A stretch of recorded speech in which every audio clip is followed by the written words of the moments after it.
You can always close your eyes, but you can't close your ears.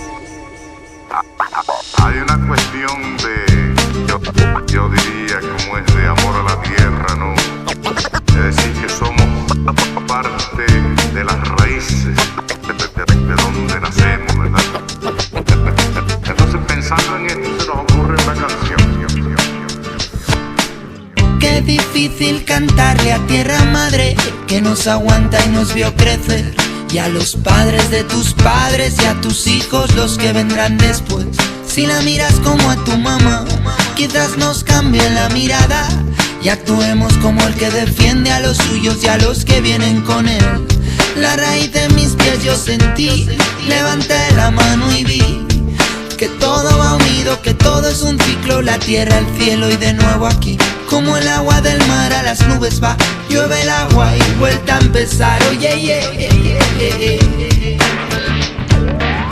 grite, grite, no lo ves, va muriendo lentamente, mamá tierra, mother earth. Grite, grite, no lo ves, va muriendo lentamente, mamá tierra, mother earth. No se trata de romper ventanas, ni farolas, ni de cara. Mejor romper conciencias equivocadas. Oye, nadie nos enseñó ni a ti ni a mí, nadie nos explicó ni a ti ni a mí. Mejor aprender que corra la voz y quizás conseguir. Bombeando tierra madre dice, bombeando tierra madre te dice basta. Bombeando tierra madre escuché.